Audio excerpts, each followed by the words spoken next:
Alrighty, good afternoon and good evening, team. So this is week 4 of the multimedia discussion for our MPA 520 Public Sector Leadership by Eric Sandoval, and today's the 7th of June. So let's go ahead and dive into what our topic is. All right. So here our topic is, and actually I had a lot of fun putting this one together, but I chose leadership during a global zombie pandemic, and essentially applying public and nonprofit leadership theory to a worldwide crisis. So essentially today we'll be examining, how leadership evolves during this fictional global zombie pandemic. And as we all know, zombies are fictional, but however, the scenario can strongly resemble real world crisis. Um, for example, such as COVID-19, Ebola outbreaks, terrorism, mass migration, etc. And then we'll also dive into how this presentation essentially demonstrates how leadership theories from the chapters we read, from chapters 1 through 8 of Vanguard, and be able to apply those throughout a rapidly evolving emergency. All right, so let's go ahead and dive in. So the crisis. So what we have right here is our crisis, right? We have our global zombie pandemic, and then a little bit about the global zombie pandemic. Essentially, it derives from an unknown neurological virus that emerges. It spreads throughout bites and bodily fluids. It affected individuals. If infected individuals become violent and highly contagious, the infection spreads internationally within days, and essentially the government will struggle to maintain order. So the crisis here kind of begins when will essentially begin when an unknown virus emerges, especially in a dense populated area, and the disease spreads through bites and exposure to infected bodily fluids. So within hours, the social media posts will begin circulating videos of violent attacks, and then within days, the international travel inter, the I'm sorry, and then within days, international travel spreads the virus globally. Governments will face simultaneous public health, security, economic, and humanitarian emergencies unlike anything in modern history. All right. So then we'll have our impacted area, right? Our scope of crisis. So essentially, we'll be seeing how and where all the areas will be impacted. So as we see here, global population will be exposed. All the continents throughout the world will be affected, and then national governments will be impacted. Many nonprofit organizations will be overwhelmed, and international coordination essentially will be strongly required. So in this section, rather than focusing on a single city, this scenario examines the entire world essentially, right? So however the assignment requires a leadership perspective. Therefore, we will focus on a role of a hypothetical kind of united national global emergency coordinator responsible for coordinating governments, humanitarian organization, be able to provide healthcare systems, military response, and nonprofit partners. So this position provides a clear leadership perspective while allowing us to analyze a worldwide crisis. All right. And then on this next section, we'll have our preliminary information. So, so essentially, we have our global population right here up top, approximately 8 billion people. Right here, we'll initially watch affected 100 million within the first month, and then potentially impacted an entire global application. So on this section, the duration will happen during the initial outbreak. That'll be within a few days. Global emergency will be able to reach within a few weeks. Stabilization will take months, and then recovery can even take years. So, unlike a localized disaster, a global zombie pandemic affects nearly every aspect of society. Healthcare systems will become healthcare system will become over estimated first transportation then transportation network will shut down, and essentially that will lead to supply chains breaking down. Then food distribution becomes unreliable. Governments and nonprofit organizations must coordinate simultaneously across nations, cultures, and political systems. Therefore, recovery will take years. It can even take years.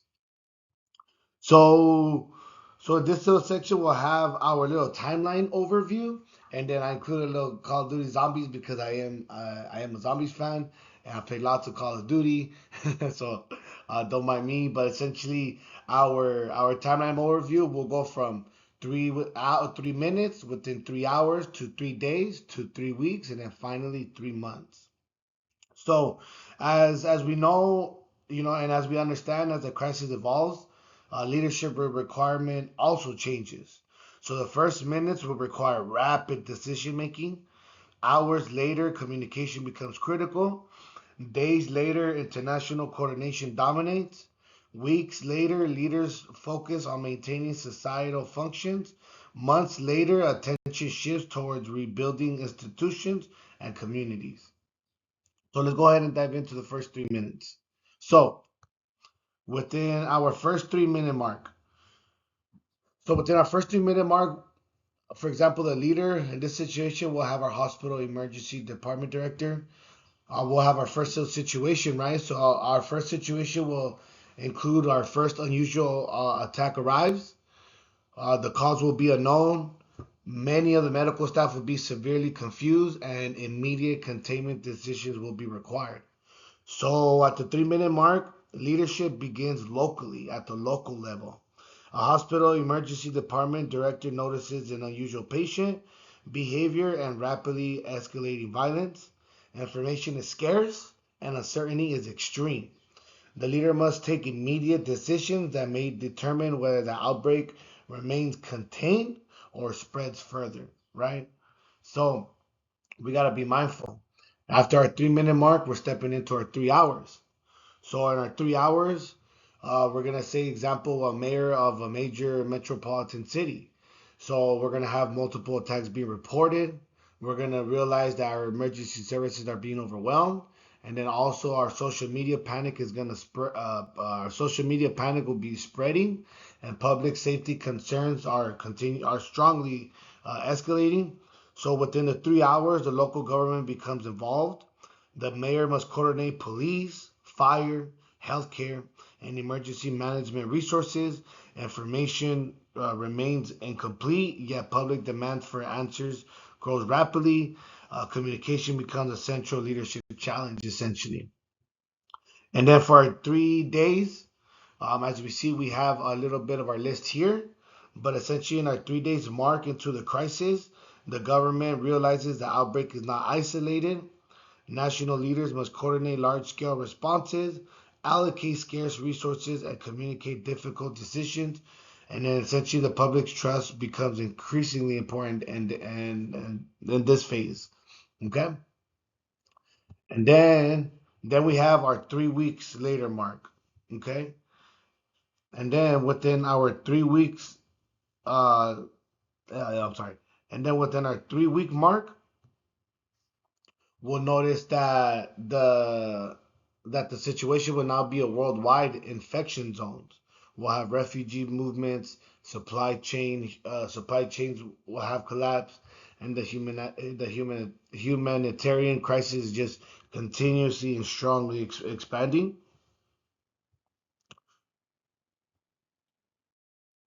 Oops. And then, oops, I'm sorry, I wanted. All right. And then we have our chapter one introduction, right? So in this section, we'll begin connecting we'll then begin connecting what we've learned to our plan. So essentially, in chapter one, I'm connecting this to chapter one, and the concept is why leadership matters in public and nonprofit and organizations. And for this one, the application is for the entire crisis. So, um, so in this section, in chapter one, essentially chapter one kind of helps us establish that public leaders operate under conditions that are often met.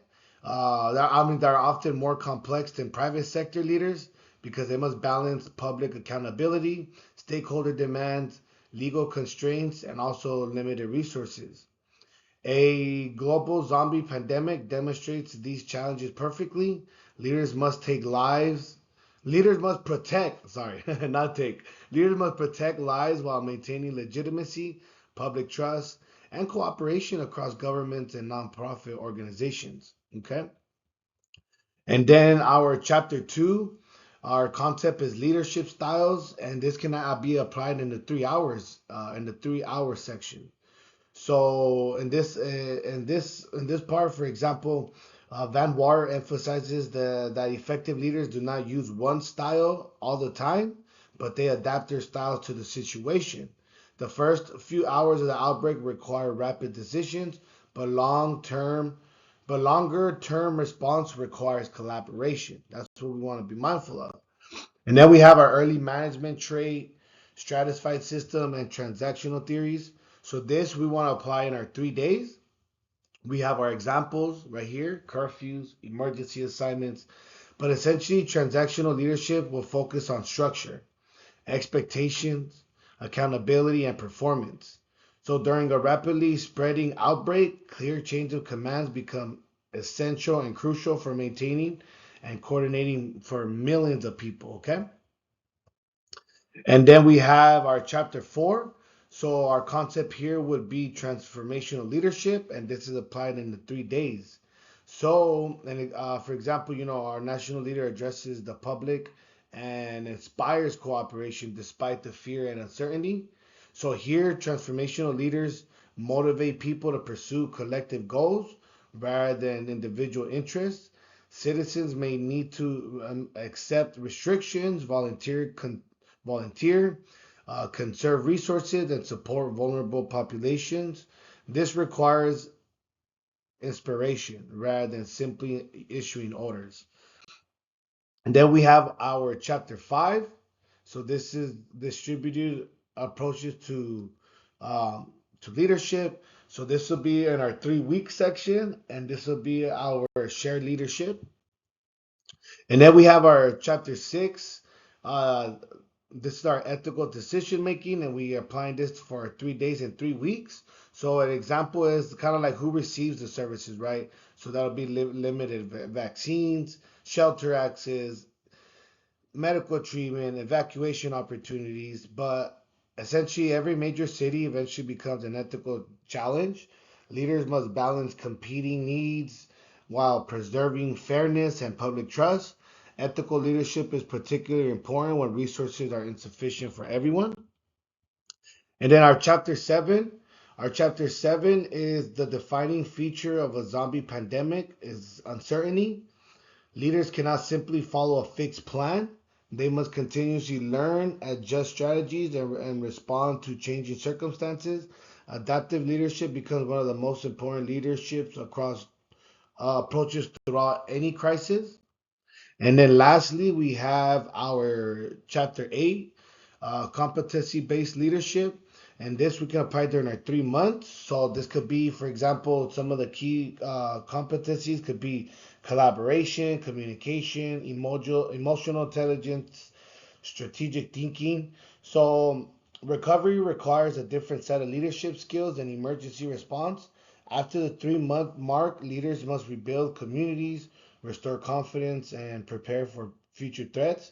Competency based leadership emphasizes the skills necessary to perform these tasks effectively. So we have a lot of lessons to learn. We have a lot of approaches to take. Um, we've always got to be mindful of methods to because actually the zombie pandemic demonstrates that effective leadership and nonprofit require flexibility. So therefore, different leadership approaches become effective at different stages. But essentially, success depends on communications, ethics, collaboration, and adaptability. Now, in conclusions, this scenario highlights a central lesson from Van Wart and colleagues. Leadership is ultimately about influencing people towards collective goals, whether confronting pandemics, disasters, or fictional zombie outbreaks. Ethical and effective leadership remains one of the most important determinants of